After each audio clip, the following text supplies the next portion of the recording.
What's going on, everybody? Welcome back to an all-new episode of the Pack-A-Day Podcast. I'm your host, Andy Herman. You can follow me on Twitter at Andy Herman NFL. You can find the podcast at Pack-A-Day Podcast. We are joined once again by the wonderful Justis Mosqueda. You can find him on social media at JUMOSQ and, of course, over at acmepackingcompany.com. Justis, great to be chatting with you, my friend. How are you doing? Doing good. The early bye week is weird. I feel like antsy. I dug into some college centers earlier this week. Been watching baseball. Don't usually do that, especially before the World Series. So that's been fun. Brew Crew. They lost today. That stinks. They did. It was not fun. They had opportunities, started brutally, and then brutal. Had a lot of it. Yes, as bad as it gets for a start of the game. But they just always find ways to peck away at the lead, and they're just going to get back into it. And then obviously had opportunities in the eighth for sure, and just couldn't get there. It happens when teams are desperate. It's tough to put teams away like that. So hopefully they don't have to get to a game 5 back in Milwaukee and can just put it away on Thursday. But what can you do? Yeah, I'm rooting for you guys because I have no rooting interest in baseball. So what is the Brewers to do well? What is the team of choice in the Portland, Oregon area? Is it the Mariners or? Kind of, yeah, I guess. But Portland and Seattle aren't that close. No, I know. Let me see how many miles it is. All right, my internet's going slow. We're not going to be doing that. It's probably a 3-hour drive. From that's not terrible. Portland to Seattle on game day. It's not, but there's also not a lot of people going to those games from Portland. So yeah, we're kind of in the middle of nowhere where it's all right, pick whoever the heck you want. Where'd you come from? That's probably who you're going to root for because a lot of people up here aren't lifers. So it says 2 hours and 59 minutes, almost exactly 3 hours from Seattle to Portland. So yeah, you were. And there's going to be traffic at the joint military base every single time. I promise. I-5 is a mess there. Does not sound fun. All right. So speaking of moving from one place to another, look at this segue. This is my best of all time. Joe Flacco, of course, this week moves from one team to another, going from Cleveland to Cincinnati. Obviously, Joe Flacco beat Green Bay single-handedly in that game. And by that, I mean the defense did all the work and Flacco did next to nothing. But thoughts on Flacco, the Cincinnati Bengal? I think it makes sense for Cincinnati. They... obviously Browning wasn't the answer. I don't think Rippon was the answer. No, they cut Mike him. White was on the practice squad. Yeah. To make room for him. They cut Mike White from the practice squad too. They kept Sean Clifford. I don't think any of those guys are going to be the answer if you still want to hold on to this whatever grasp of, Joe Burrow will be back for the Super Bowl type narrative thing that they want to keep pushing. So I guess that makes sense for the Browns. I guess you still have a vet in the room in Deshaun Watson, but you got 2 rookies in there, and we've seen how. Is he in the room? I think so. Well, I think Deshaun's camp is we will be ready to start in December. Is the line out of Deshaun's camp. So I just thought that whole thing was done after the owner said something to the effect of "Yep, we made a huge mistake. What a dumb move that was," and owned it. I don't know. That's interesting. I did not realize. I thought he was just gone and forgotten at this point. No, he wants to come back. So whether they let him or not, we'll see. But it's something that they want. Now the Browns are we don't even know if Shadur is going to be the backup. It might be Bailey Zappi. And I'm this is the most Browns thing ever. What type yeah, dude, how do you guys trip and fall into this? You guys, come on. It's remarkable. Have a plan. The Browns are the gift that just keeps giving. I don't know how, like you said, how they stumble into some of these scenarios of we're going to draft Gabriel in the 3rd, but then we're going to draft Shadur later. But we also have Flacco. We also have Billy Zappi. Deshaun Watson's still hanging around in the offseason. Pickett in the offseason. Just a remarkable situation. Just literally throwing blind darts at a dartboard at this point. Quarterbacks are assets, baby. That's what the GM said when they asked him about that. Ivy League grad GM. I don't expect Flacco to play out of the world. You're not going to see a lot of crazy analysis on my end from the Flacco thing. It's mostly what people have been saying since the trade happened, where it's like, well, Flacco is better than Browning. Okay, that's a low bar. He didn't play well versus Cleveland. Okay, we all saw that. Well, he's got better receivers in Cincinnati. We're very aware of that situation. And then, but hey, his offensive line is like the only offensive line worse than the Browns. It's like, yep, thumbs up on all of these. I think all these narratives are correct right now. Correct. I don't think the line has moved. I think it opened at 4.5 and it hasn't. Yeah. So 14.5. Yeah. It's going to be, did I say 4.5? 14. I think you just said 4.5, but 14.5. 4.5 would have me a whole heck of a lot more concerned. Yeah, no. Yeah, I still think it's going to be tough for him, especially a road environment. Matt LaFleur was talking about in his press conference, I think today, was bringing up like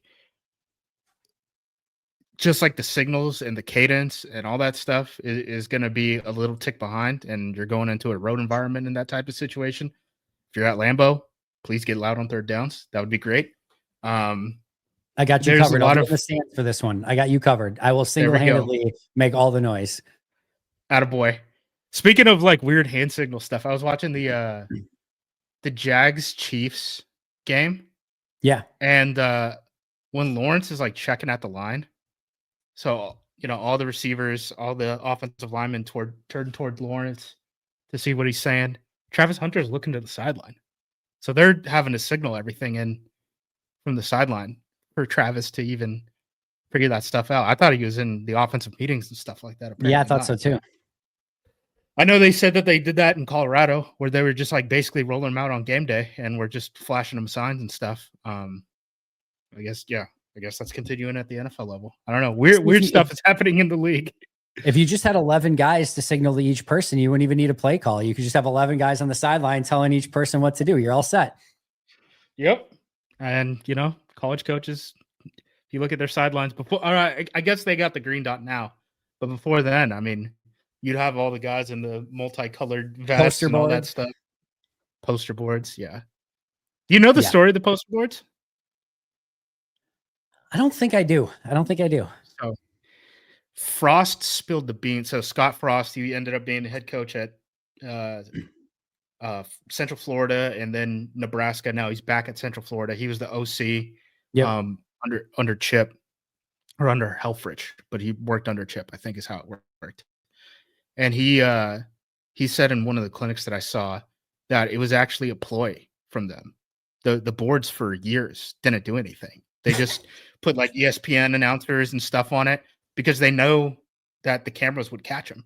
So while the cameras are filming the boards, guys halfway down the sideline are the guys who are doing the hand signals and stuff. So you couldn't match the game copy with the film and figure out, what was getting signaled in and stuff. So that's fun. They ended up using he said like at the end, they started using them for like fastballs and stuff like that when they were going no huddle. But yeah, it was just a bunch of BS. That's amazing. I was actually going to say, I hope what you're going to tell me is that they're just completely fake, but I didn't have the conviction to say it. And then they were completely fake. So that is beyond amazing. So Joe Flacco aside, which again, I'll be honest, I thought the line would have moved from like 14.5 to like, I don't know, maybe 13, 12.5. I thought there would have been like a small move. It hasn't. There's so much wrong with this Cincinnati team that has not even anything to do with the quarterback, much less the quarterback. And you have Flacco, old, not exactly seen everything super well anyway. Now with a worse offensive line that barely knows the system, it doesn't feel like a great situation for success for him. But if you're looking at this game as you're watching it early on, what are you kind of watching for? What are the potential stumbling points if you're Green Bay? It seems like the offensive line should be relatively healthy in this game, Packers wise, right? So we get Banks back in practice. We get Tom back in practice. Belton is still out. Matt said that it was not going to be a long-term injury. We are now going on, we're on week 3 of this now, right? So it was Wednesday of the Cowboys.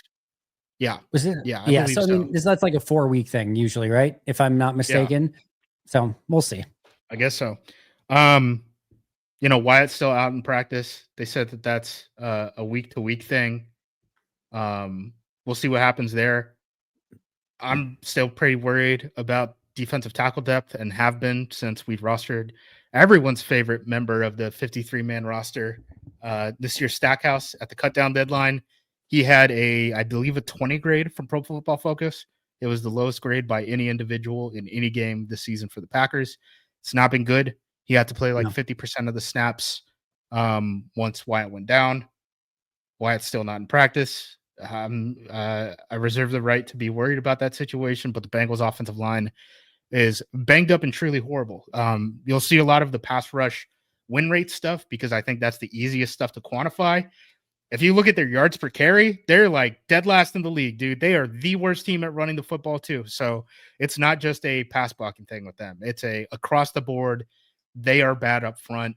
Defensive line, they're not very good either. They don't get TFLs. I think I haven't checked the stats again this week, but before this week, Trey Hendrickson was leading the team with like 2 TFLs, which is crazy at this point in the year. So it's just, sort of a one-man band on their defensive front. So that we should be able to win the line of scrimmage. My biggest worry is on the injury report this week. We have Nate Hobbs still out with a concussion. So he's still in the protocol, going on to week 2. That's a little bit concerning, right? Yep. I know he was a limited participant. Limited, right? Yeah, he's limited, but he's still in the protocol. Yep. I would think that, this week is a little bit different than what we've. Well, I guess you could say that like the Lions were like this too, but with 2 receivers that could actually like move around and stuff, where it's no longer it's not. Where's Terry McLaurin lining up? Oh, when he's in the slot, be cognizant of that, right? Yeah. Now we got 2 of these guys, right? And then they use Mike Gesicki in the slot too, and Noah Fant, and they throw balls at those guys too. So you would think that if there was any game where you wanted to have Hobbs play in the slot and have CV and Nixon play outside and just live in that world and say like, Bullard, hey, this just isn't your game, right? Yep. It would probably be this one. And if Hobbs is off the table because of that, that'd be a little concerning. Plus, there's a lot of like numbers that people are running now about like efficiency, like post concussion, and you could like correlate it to like body movement stuff and like re-injury rates for like lower body injuries, right? So like if you get a concussion, you're way more likely in like the next 4 weeks to then have like a lower body injury because your like equilibrium isn't like set up right? Yeah, I mean, this is stuff wild. I just learned this offseason, right? But Hobbs wasn't playing good before the concussion.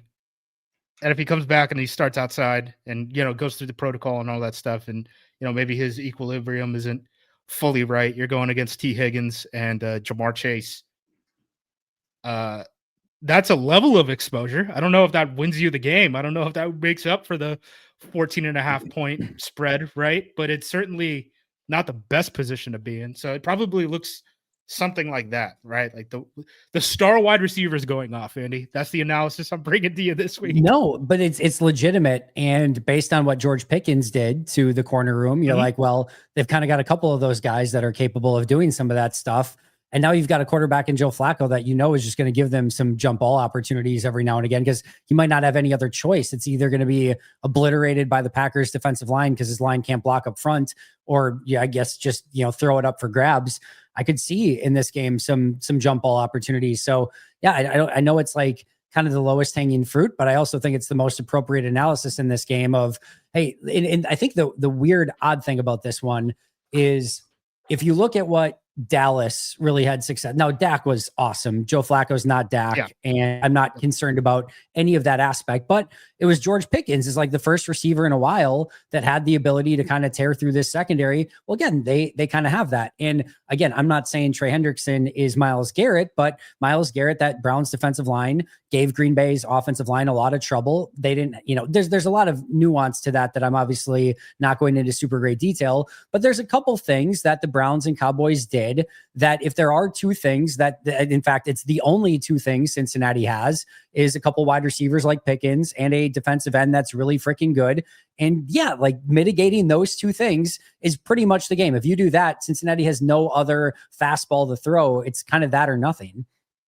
Yeah, I'm with you. And I think Xavier McKinney even said in the locker room after practice today, and he was like, what do you think is going to happen with these receivers? And he's like, they're going to throw it up because like they're just going to give them a chance. So I would like, in wrestling, you get the money in the bank briefcase, and you get to like cash it out. I would like to cash out the Xavier McKinney interception this week. I think this is a great opportunity for it. If they're going to throw deep, Flacco already. Yeah, let's get a second. Right? It would be nice. If this one could actually matter, because that one did not matter at all. In fact, it would have been better if he probably just knocked that thing down rather than picking it off, because it was 4th down anyway. But I digress. Yeah, I'll take a Xavier McKinney pick.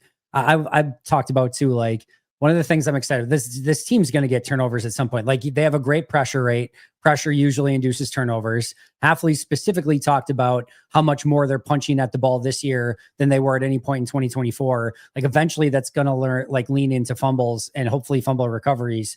But it just hasn't happened. 2 turnovers so far. And again, one of them has been that Xavier McKinney basically like arm punt before halftime by Flacco. So they just haven't generated them so far. They're going to come. I have no doubt about that. But this week would be a nice week to kick that off. They've played some pretty good quarterbacks too, right? Yeah. Like Goff, Dak, Jane Daniels. They don't throw you a lot of balls that you can intercept. Like the only, and I might be missing some, but like there was the Quay early one in the season that he ended up dropping, right? But outside of that, I can't remember how many other interception opportunities they've even had. No, the Evan Williams one that stood against the Lions, the Xavier McKinney one that actually happened again was just an arm punt basically. And then Quay had the drop at the end of, was that it's either the Lions or the Commanders game? I forget which one it was, but it was one of the first 2 games for sure. I don't remember which one it was, but had that one. And I think that's I can't remember any other opportunity where they've really even had a chance at a turnover, which is again pretty wild. Yeah, but they'll probably come. And if you get this Bengals team in a passing script, I mean, I would like to take my chances on a Flacco interception off of Wednesday, Thursday, Friday, Saturday. So like 4 days of prep, technically, I'm not counting Sunday. So by the way, not that this is here nor there, nor probably really matters in this entire scheme of things. How do you not get that deal done on Monday? Like, if you're like, it couldn't have been like that far off on Monday. You like every day in a game week where you're going to start them anyway would seem to matter a little bit. Maybe it doesn't, but it just feels like, how do you not get that deal done on Monday? I don't know. But like on Monday, he was still like, Zach Taylor was still talking about like, we just reviewed the film. Yeah, we're going to like consider our personnel options. Like, I don't know. I guess that stuff is, you got to let that whole process play out. Yeah, I suppose. As far as going back to Wyatt for a second, where are you at this? I'm assuming like the only other option outside of the 4 that they have would be Esther off the practice squad. I can't imagine that that's going to be anything that's probably in their wheelhouse at the moment. So I'm assuming they're going to go with 4 guys, assuming Wyatt can't play. Stackhouse and Brinson, the 2 rookies, and I'm assuming Brooks and Wooden are going to be your starters. Again, it's not great, but how comfortable against Cincinnati's not great offensive line do you feel? I mean, we're going to find out, right? I mean, Stackhouse really didn't get a look against first-team offensive lines until the season started. So he was kind of an unknown coming in. You guys got to remember, like, he was like the 5th, 6th defensive tackle on the depth chart in the preseason. Like, they gave Brinson way more snaps against first-team offenses than they gave Stackhouse. So I think they learned a lot about what Stackhouse has to offer. I would think in this game, Brinson is going to get more snaps because that's just the type of player Brinson is. Like, I think so I think Stackhouse is coming into this game and they're going to have the same game plan for Stackhouse that they entered the first 4 weeks of the season, which is, it would be great if you played like 10 to 12 snaps in short yardage and red zone looks, right? And Brinson is going to be more of like the 3rd defensive tackle. So basically, Brooks becomes Wyatt and Brinson becomes Brooks. Right. Exactly. Yeah. That's what I'm expecting. Obviously, they can make a different decision. Like, I didn't expect Savion Williams to be the kick returner and Matthew Golden to be the punt returner when they haven't done that all preseason. So I can be wrong here. But I'm expecting Brinson to be DT3 and then Stackhouse to kind of keep that same role as the, short yardage run stopper type of guy, even though he didn't play the run very well against the Cowboys. True story. Since we're talking about some of the injuries and how they could affect this, obviously the big news this week is Christian Watson coming back off the PUP list, opening up the 21-day window, practiced in pads on Wednesday. I'm assuming he does not play this week. I'm not saying it's 1,000,000% for sure, but I don't know. It's an interesting, I would think there'd be a ramp up, a little bit more individual, maybe some team, but what are you thinking with Watson?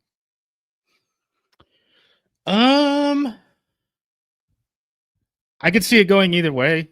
I don't think that they need all the receivers that they have right now. Like, they're not really using Malik Heath on special teams. Again, because I think he's just a chess piece that they're going to move on from at some point. So Yep. I don't think they want to get comfy with Malik Heath being out there on like kick return as a blocker. So like if you wanted to make, split those Malik Heath snaps on offense between Christian Watson and, give him a soft launch into this thing and, maybe an uptick for Savion Williams' snaps. I could see that happening. It was interesting to me they brought up Monk for the designated to return guy.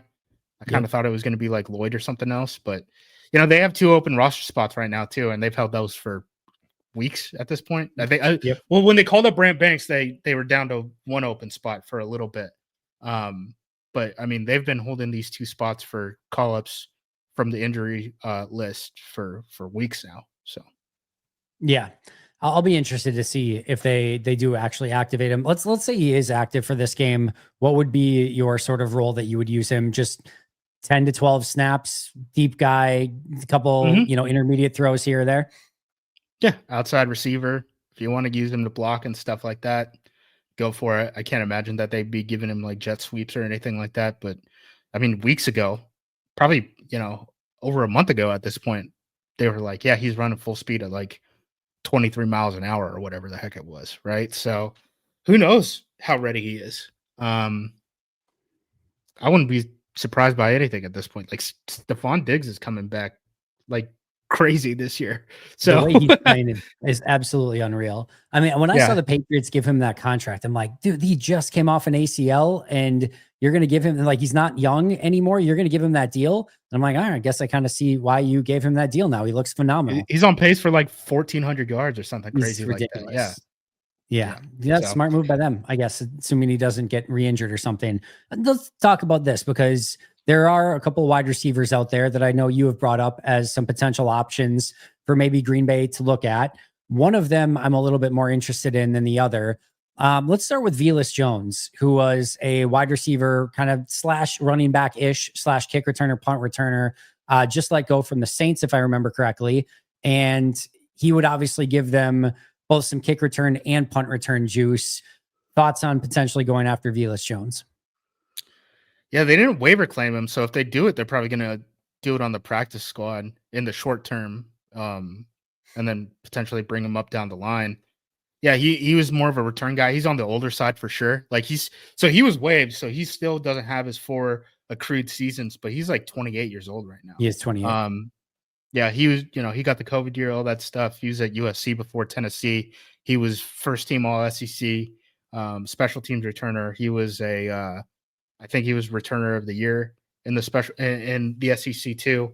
So he does that job well.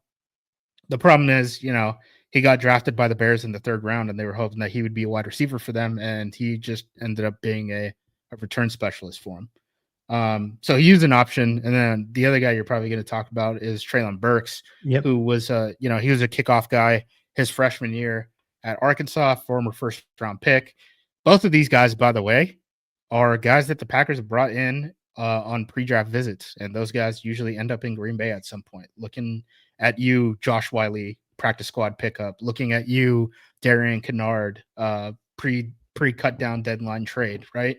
Those guys usually end up in Green Bay at some point if they become available. So it's interesting. The wide receiver room is kind of crowded right now, obviously. And, you're getting Watson back now. You're getting Reed back in the future. I don't know how all of that would have to come into play. Again, I think at some point during the season, Malik Heath is not going to be on the 53-man roster. So, you can X out one name from that list, but remember this point in time because there were returners available. Okay. If something goes bad with the returners, there were returners available. By the way, I've seen, my goodness, last week, the special teams marathon I had to do all over YouTube because people finally wanted to talk about it. A lot of people were like, the hell does this guy know? Obviously, it's not a personnel decision. Definitely Rich's call that he had the 13th offensive lineman in there and all that stuff. Matt said it again today. When they asked him about the blocked kick and stuff, it's never, we got to coach these guys up better. It's never, oh, we used the wrong scheme. It's always, we shuffled around our personnel. They didn't prioritize it. That's why. And I need you guys to understand that. They lost. They did not win those 2 games, or not the Browns game, but the Cowboys game. We didn't get a win in the Cowboys game because they did not prioritize it. Browns too, right? Like the blocked field goal at the end. Yeah, but I think that was just, one of our starters got pushed back on that one. Fair. So I think that's more of a case of guys just not locking in. But yeah, the Cowboys won 100% on having the, again, 13th offensive lineman in the pecking order out there while Elton Jenkins watched the block from the sideline. It's okay though. They showed him, they released him the very next day, and now he's a Tennessee Titan. So that'll fix everything. Yeah. I think he probably he would have been on our practice squad. I don't think that was a spiteful release. I think that was just, they wanted to get those two. I think so too. Those 2 roster spots back open for Watson and Monk. I'm sure we'll go over this in a little bit greater detail as we get closer, but the trade deadline is upcoming. And I guess more importantly, not even trade deadline, we're seeing trades almost like every single day now, like leading into like every Monday, Tuesday, Wednesday, kind of leading into a week. We're starting to see these deals take place. Any position, I don't necessarily need you to pinpoint players. If you have them, awesome, by all means. Defensive tackle. Yeah, defensive tackle. Anything else that you'd like to see Green Bay pinpoint in some upcoming trades? Hey friends, week 5 is officially in the books, which means it's time to start getting our sleeper picks in for week 6. And what better place to start than Thursday Night Football, Philly, New York. Maybe not the most epic game in the world, but this is what makes Sleeper so amazing. It always makes the games just a little bit more interesting. And right now, Sleeper's offering double promos. You know the one already. 100% match up to $100 by utilizing code PACKADAY. Again, 100% match up to $100 by utilizing that code PACKADAY. So get after that one. But maybe you're new to this whole thing. You can get a free $20 entry right now. No deposit required. It doesn't get any better than that. A free $20 entry with no deposit required. Terms and conditions apply. Check Sleeper for details. Operational in over 25 states already. But here's what I'm going with for Thursday Night Football. And I just wanted to show you, it doesn't need to be anything extravagant. I'm going 2 things. Cam Scadaboo, touchdown. Saquon Barkley, touchdown. Both of them, anytime touchdowns, more than half a touchdown, are winners here. So Cam Scadaboo, Saquon Barkley, I say they both score in this particular game. And if so, as you can see here, 3.24 times the amount that I entered. So a great opportunity to win. It makes watching the game so much more fun. Check it out over on Sleeper. You're not going to want to miss it. And again, make sure to utilize that code PACKADAY to get a 100% match up to $100 and take advantage of that free $20 play with no deposit required whatsoever. What are you waiting for? Go get after it right now. The name that gets thrown around a lot is Greg Newsome. Do you have any interest in one Greg Newsome from Cleveland? It's a big contract, guaranteed, by the way, because he's on his 5th-year option. We're not going to make a move for a corner. I don't think so either. What are we going to do with Hobbs? They committed to Hobbs, guys. And then if you kick Hobbs into the slot, what? You have CV on the bench, who you could argue is better than Hobbs in the first place. Yep. And Bullard, your second-round pick, is on the bench too. They're not going to do that. I think defensive tackle makes a whole ton of sense because they just and I don't even I've seen people joke like, oh, Dexter Lawrence is out there on a crappy team. Like, no. We're talking about totally different things. Like, they just like need a warm NFL body that can be better than Nasir Stackhouse. And they'll be in a much better position. Because I do think that was another huge factor in that Cowboys game. We talked about it last week. That defensive line was just worn out by the end. They just couldn't get off the field. So many plays that they were having to take on. You have to have a guy that can help you stop a 2nd and 5 in those type of situations. And Stackhouse kind of proved to at least me that he's not that guy at the NFL level. So I'm kind of like ready to cut bait on. So like, if we get to week 10 and he gets pushed back on like a the tush push against the Philadelphia Eagles, I'm out. Cut him. What was even the point? This was a dumb experiment. We wasted everyone's time. Like that's where I will be standing on the this year's Stackhouse situation. All right, let's go through this. So who are crappy? All right, the Miami Dolphins, crappy team. I have a list, Andy. I actually have a list. I love this for you so much. I should have known. Yeah. If you don't want to disclose because it's a coming article, you don't have to disclose everything. No. I'm not gonna write the article because I don't. Yeah, I don't care. This was personal own sicko stuff that I was doing yesterday in the APC Slack. I gotta find this damn list. We talk way too much in here. There we go. All right. So here are 300-pounders on expiring contracts on teams that are 1-4 or 0-5 and have played as many snaps as Nasir Stackhouse per game. Do we understand the filters here? Gotcha. So it's these guys can play, they're nose tackle bodies, and they're on bad teams. It's Travis Jones and John Jenkins for the Baltimore Ravens. You could argue that is maybe the worst defensive tackle pairing in the NFL right now. The Baltimore Ravens cannot stop a cold. DJ Davidson from the New York Giants. I am unfamiliar with his game. Benito Jones for the Miami Dolphins, who used to be good. And I know his PFF numbers are bad, but I don't want to speak out of turn. I haven't seen the Dolphins that much this year. Those are all 4 of the players that fit those filters. So those are kind of our options right now if we want to really go bargain basement on this. I have another name for you, just off the top here. I got to double check to make sure that I'm right on this. And I am. Okay. He actually was traded this offseason already from Minnesota to the New York Jets. So you kind of know what the going rate is. Harrison Phillips technically he's not 300, he's 295, but he's more of like a run stopping defensive tackle. He's got 3.7 million cap hit this year. So you probably cut that down based on the, you just kind of split it in half or whatever because of, how many games he's played already. So let's say it's around more like 2.8 million, 2.9. And then next year's cap is 7.5, but it's fully non-guaranteed because any signing bonuses would have been paid by Minnesota on that trade already. So it's basically a team option next year for 7.5, 3 million. And the trade at the time was a 2026 6th and a 2027 7th but it was a 7th round swap. So basically a 6th round pick for Phillips. That's probably now like a 7th because he hasn't been super great and you get him for less time. So that would be one other name I would look at. You could. I didn't have him because he's on a multi-year contract. So I just figured usually the guys that teams dump are just guys on expiring deals, right? Like Clowney and stuff like that at deadline last year. He certainly would be an option. I did the math. It's like 2.6 million that would end up hitting the Packers cap. Assuming that he's going to hit his per game roster bonuses and stuff like that, which he's been doing this year. So he's an interesting one. There's one in Jacksonville. Let me pull up who it is. Buddy, I've made calls. You talk about I am concerned about this defensive tackle room and have been since August. And I want that on the record.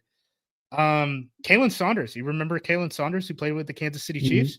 New Orleans Saints. He's been he's been a healthy scratch for the last 4 games for the Jacksonville Jaguars. So maybe you want to call them and be like, hey, if you weren't using him, we could really use a Kalen Saunders just to eat like 30 snaps a game and not be complete dog crap. Wonder if he hasn't played ton. Another one would potentially be Mike Pennell in Cincinnati, former Green Bay Packer, 6'4", 332. He's played okay so far in Cincy per PFF, 62.1 grade. Yeah, that's kind of just what I'm looking for. Just somebody that's average. He's played 100 snaps already. Yeah, we're not talking about all-stars here. We're not going to trade a second-round pick for a defensive tackle. Like, it's going to be one of these like 6th for 7th pick swaps, and just give me the player. Just give me the player. I need a warm body. Like, that's what we're in the market for, I think. I'm in on pretty much any of these options. Just a vet, 320 pounder that can go in, stuff the run a little bit, do some heavy lifting, get the heck out. That's all. Howard Green is what we're looking for, Justis, in that Super Bowl run. Like, that's all you're looking for. We found ourselves in the same spot, haven't we? Very much so. Time is a flat circle. It very much is. All right. So trades we kind of went over. So the other one obviously would be like offensive line. Any interest in adding any depth to the offensive line? No, because guys are coming back. Zach Tom has played 1 snap in the last 3 games. Aaron Banks hasn't finished the game this year. I don't think that we're going to make another move on the offensive line. Like, guys are coming back.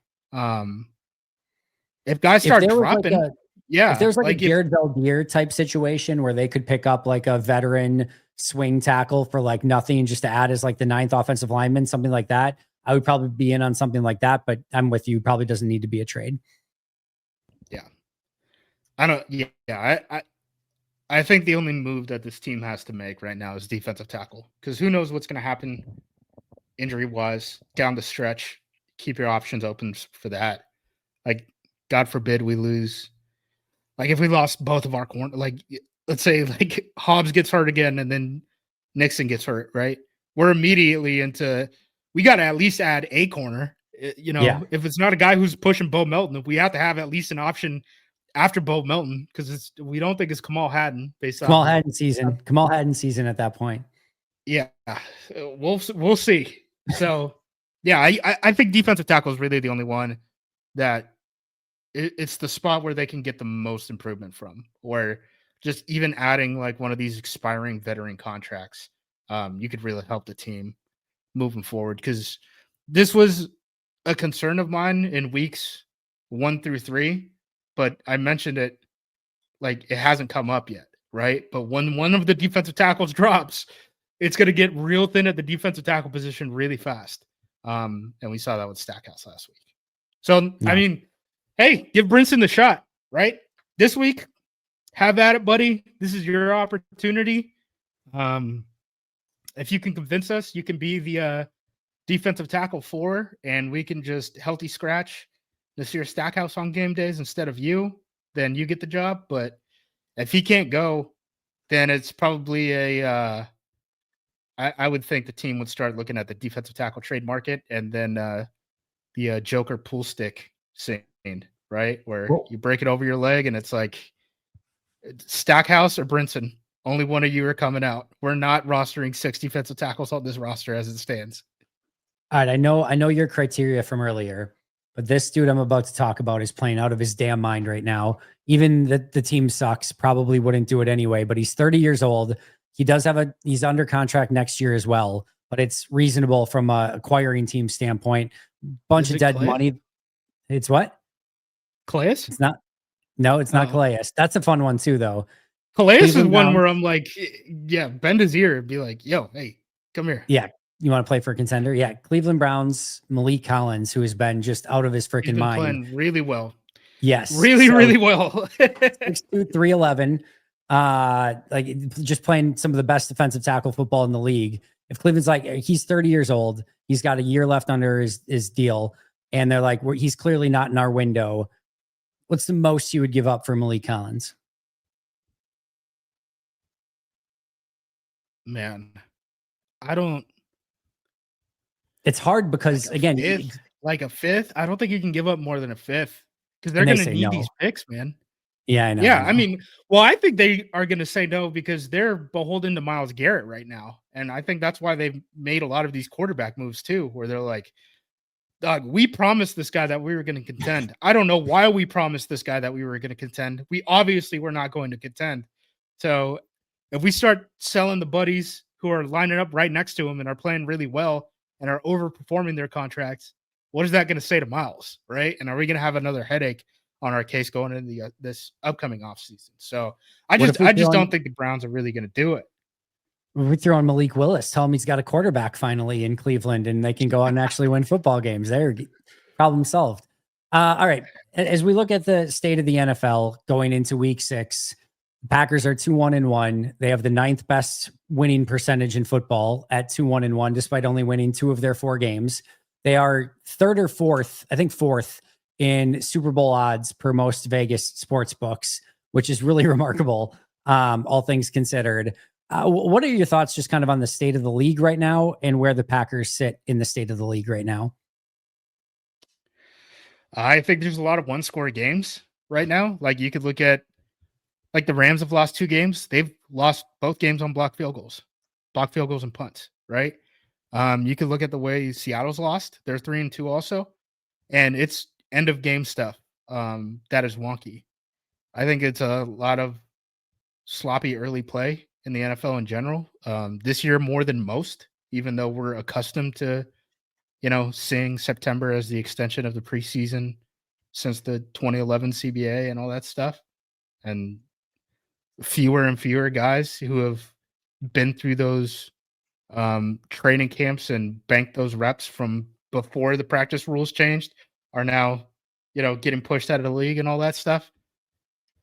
I just think it's sloppy ball in general. Special teams penalties, I think last I checked, it's like 42% increase, all that stuff. So, the NFL is kind of getting what it wants, which is, lead changes and, drives at the end of games that decide the result of the game.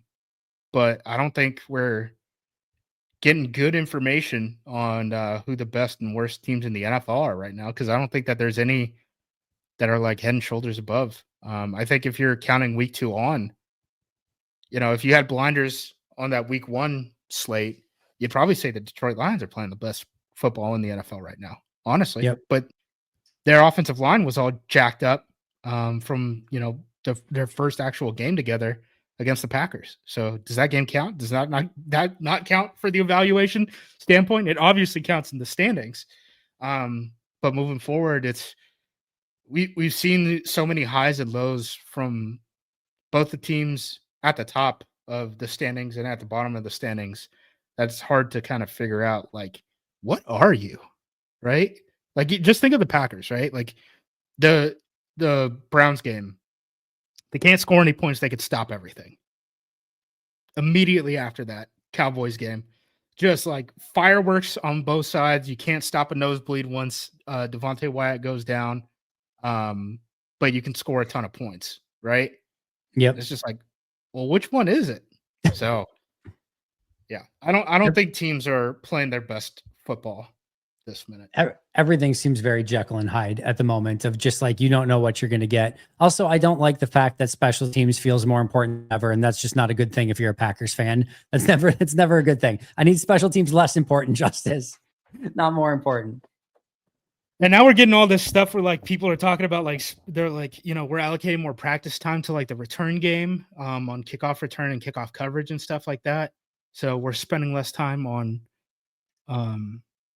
field goal and stuff, but teams are still practicing field goal block, right? So that's one reason people are saying we're getting so many punts and so many kicks blocked. I don't know if that's true. The ball isn't going to impact that, but the ball is, probably adding like 5 yards on a lot of these kicks, both in the punt game and the field goal game. So yeah, we're in a weird spot in the league. It's not a good position to be a draft and develop team. And here we are. Did you see my article from earlier this week on the special teams? I did. Buddy, we are like by far the worst team in the NFL in special teams since 2005. Like, it's not close. Like, the difference between us and 31st is like the difference between 31st and an average team. It's not good. The funny thing is that was a very well researched article. You probably didn't even need to do any of it. You could have just said it and nobody would have looked it up and been like, yeah, no, he's But wrong. I wanted the numbers because sometimes people are wrong. Like, people bring up like penalties and special teams this year in Green Bay. And I'm like, guys, like, we don't have that many penalties. Like, I know it seems like a lot. But league, like, relative to the rest of the league, like, I don't even think we're in like the top 10 anymore. We did it. We did it. Hang the banner. Yep. But as far as, you know, like special teams, I did the Rick Gosling numbers because he's put it in public. He's done it over years and years, right? So I wanted to look and I wanted to see, like, okay, when Ted Thompson took over the team, we reestablished draft and develop, what happens from there on. And it's just basically been all bad on special teams since then, which makes sense because we're doing things like giving developmental reps to Brent Banks as the 13th offensive lineman on field goal protection. We're doing things like getting Savion Williams and Matthew Golden reps on kick return and punt return, where it's obvious that Keyshawn Nixon is a better option, right? But then you look at the teams that do well, and it's very funny because it's a lot of the examples that I've brought up in the past. It's the Baltimore Ravens, who are coached by literally a special teams coordinator in John Harbaugh. Yep. It is the New England Patriots, who have been the polar opposite of a draft and develop program, right? Like, a second-round pick isn't producing going into his sophomore season. Bill Belichick was going to cut that guy. It's not going to be in Green Bay where it's, hey, we got to give him – like, Luke Musgrave doesn't make that Patriots team year 2, right? He's here year 3 in Green Bay. And then it's the Seattle Seahawks, who I kept bringing up as an example of, like, Earl Thomas and Richard Sherman were like playing jammer on Super Bowl teams. Like, don't tell me that these guys can't be out there. I've seen it before. So yeah, it was a good gut check. I think we're going to be bad at this forever. I genuinely think that, until the front office starts to care a little bit more. Again, people bring up like Bo Melton, Zane Anderson, all this stuff. Those guys are there to play defense. I don't know how to explain it. Like, Bo Melton is ahead of Kamal Hadden on the depth chart. Zane Anderson is ahead of Katana Oladapo on the depth chart. Nick Neiman? On defense. Neiman is the one. Neiman is the one I will concede that I'm like, okay, but Neiman doesn't return kicks, and Neiman is also not on field goal protection. So he doesn't help you there at all. And he never will. That's the problem. Get him on kick return team, get him on field goal block team. That's the solution. If you're not having your special teams aces on all special teams, what are we doing? Yeah, I think I'm just with you. And I've said, it was funny, like Nagler and I before the season were doing an episode, and he's like, I think this might be the year we're going to be like kind of competent on special teams. I'm like, you dumb man. And like there's no, I'm like, I will never believe it ever. I will never believe ever that the Packers special team is going to be good. And like, until I get to the end of the season, and two things: A, they're like ranked in the top 10, and B, still somehow at the end of the year didn't find a way to nuke the season based off of a special teams play, I will at that point concede that they had a good special team season. Until then, I will never give them anything. I feel like I'm not even asking for that much. They have the players on the roster. They have the players on the roster. Like, I like, it's not a punt thing. It's not a kickoff coverage, punt coverage thing. It's not that we don't have guys who can rally and tackle. Yep. Right. It's that we put our 13th offensive lineman on the field goal protection unit, and that we're not using Keyshawn in the return game. That's it. That would solve everything. Like, every issue that we've had this year with special teams, other than penalties that, again, like, we're not even leading the league in that number or anything like that. We're not disastrous in that aspect. Or the block in Cleveland, because that was just an issue of a guy taking a snap off when he didn't need to take a snap off. Yeah. That's how you solve it. And Matt went up to the podium. Like, he's gone up to the podium 3 different times and been like, the field goal thing, that was a protection, or that was a personnel issue. We fixed it. And people are still like, it obviously wasn't that. It's that. Draft and develop is so deeply ingrained in this team. It's that. Hopefully. Like now they'll get it right and they'll still allow blocked kick this week is probably the next thing. So, but I think you're right. I want it on record. I almost cussed. The next F up, it's going to be the Matthew Golden muff that hits his teammate's calf. And I get to say, I told you so the whole time. And Matt's going to go up there and I might go drive to Wisconsin and strangle him for it. I won't be able to handle myself. The wild thing is I've been at multiple practices where a punt hits the ground and Bisaccia is going ape. Like he is going like, why is that punt hitting the ground? He's going absolutely off on the returner of like never hits the ground. The punt never hits the ground. Yet here we are in a regular season where Golan's let it hit the ground 1 billion times. And it's like, it's whatever. I don't get it. Oh, by the way, deep research this week, only because it was bye week. I have confirmed Savion Williams has broken the NFL record for the amount of 20-yard touchbacks in the dynamic kick era. No one has ever kneeled out 3 balls that hit the landing zone into the end zone in an NFL game before the Dallas game. So he does it. He's got the record. It's really hard to find these numbers, by the way, but he's got the record. I figured it out. Can Devin Hester still return? What's he up to? Can he still like he'll at least make good decisions and catch the ball? I know that much. I don't know how much he can run, but I mean, when they throw like Romeo out there, I think he's just back there to catch it, right? So I don't think that they're setting up returns for him. So I honestly like just get a guy who can just catch it on punts. They really should play Keyshawn on a kick return. But if you want to have just Keyshawn out there on punts and all he does is catch it and fair catch it. I will live with that. I do not want to see one of these things clip Zane Anderson's calf and then the Bengals jump on it and throw a touchdown to T. Higgins. And now it's like, the lead is at 0 with like 1 minute left. We're going into overtime. I do not need that in my life. You're probably right, though. It probably is going to happen, and it'll be vomit-inducing, and you'll get to say you told us so. And it just seems about right, because that's what the Packers special teams do. They induce vomit. Good times. It's bad. Well, on that fun note, Justis. But we should kick the Bengals' ass.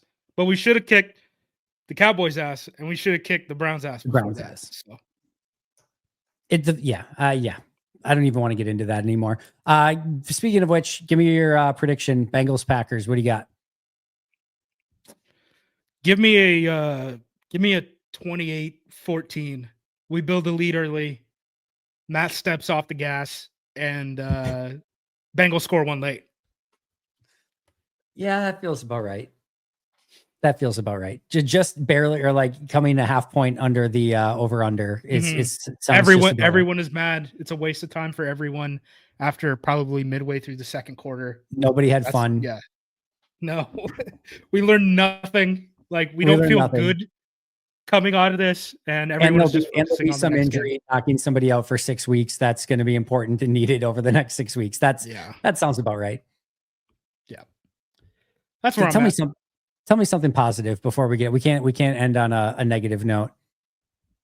I don't know. Have you seen the clips out of Portland? No. Have you watched the news? Do we? There are people protesting, and I think it's very funny because they're just showing up in like inflatable suits and stuff, and like people with nefarious intentions in the media space are trying to incite situations in Portland, and people are like, yeah, we're just going to show up and make fun of you then, because it's literally just it, dude. The building is next to like a 4-freeway change right next to the water. There's nothing out there. It's barely in city limits, and people around the country texted me, calling me, is your town on fire? No, dude. There's a guy in an inflatable chicken suit, just like holding a sign and like dancing to music. Like, was it Rich Bisaccia? Nothing happening here. Hey, bye week, right? It was bye week. There was a Packer on my plane from Vegas back to Green Bay. I won't say who, but there was a Packer on my plane ride. So hopefully he did better than me at the tables. So that's that's no. all. Yeah, here it wasn't anything bad. Back to the sad stories. How much we down? Nothing bad at all. More well within the reason for a Vegas vacation. I'll put it that way. Say that again. What did we play? Poker, Pai-Gow, and blackjack. And roulette was the stupid one. Roulette's dumb. Never play roulette. Never ever play roulette. Did you get triple zero roulette? How many zeros? Yeah, 000 roulette. But it's brutal. I know. We never hit 000. We never hit any of the greens, though. Yeah. We were just bad inherently without even needing bad casino luck. So, yeah, roulette is stupid. Poker and Pai-Gow, I probably at least broke it on. Roulette and blackjack were the stupid ones. So, yep, really bad beat in poker. Really bad. Well, mostly bad beat. Had trip queens, pocket queens in my hand, queen on the table. And he had a flush draw, and I was a 67% chance to win the hand after, and he went all in. I called 67% chance to win, immediate heart, and then just to kick in my groin even more, another heart right after that. So yeah, that was the real bad beat at the poker table. All right, we got the bad luck out of our system. That was all September and early October issues. November, December, January, February are all going to be amazing. We're getting all the bad juju out now. Yep. And then we're saving all the turnovers and good special teams play for January and December, December, January, February. We need it. Let's do it. Justis, appreciate you a ton. Go follow him on social media at JUMOSQ, acmepackingcompany.com. Anything else to plug? No, that's where you can find me, man. So I'll be writing about this team over there. Hopefully we got some interesting things for you guys. I'm trying to think of what. Oh, here's a fun one. You know who the referee in this game is? Oh, no. Clete Blakeman? I don't even know. Who is it? Brad Allen. Do you know who that is? Doesn't he throw like a ton of flags?